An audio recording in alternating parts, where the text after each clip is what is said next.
Marcos 8:27-31. Nagtungo si Jesus at ang kanyang mga alagad sa mga nayon ng Cesarea Pilipos. At sa daan ay tinanong niya ang kanyang mga alagad, "Sino raw ako ayon sa sinasabi ng mga tao?"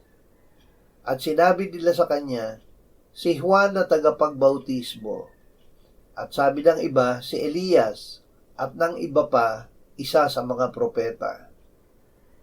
At tinanong niya sila, "Ngunit, sino ako ayon sa sinasabi ninyo?"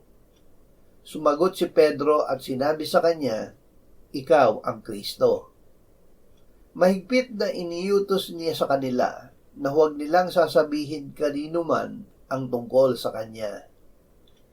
Pagkatapos ay pinasimulan niyang ituro sa kanila na ang anak ng tao ay kinakailangang magdusa ng maraming bagay at itakwil ng matatanda ng mga punong pari at ng mga eskriba, at patayin at pagkaraan ng 3 araw ay muling mabubuhay. Ang Ama ang naghayag kay Kristo. Nang sabihin ni Pedro kay Jesus, "Ikaw ang Kristo, ang anak ng Diyos na buhay," ay sinabi ni Jesus sa kanya, "Mapalad ka, Simon, na anak ni Jonas, sapagkat hindi laman at dugo ang nagpahayag dito sa iyo, kundi ang aking Ama na nasa langit."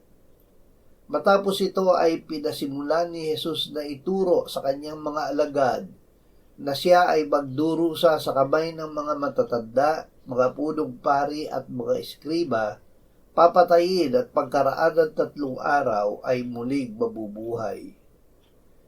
Ito ang ebanghelyo ng kaligtasan na isinulat upang tayo'y sumampalataya na si Jesus ang Kristo, ang anak ng Diyos, at sa pagsampalataya ay magkaroon tayo ng buhay sa kanyang pangalan.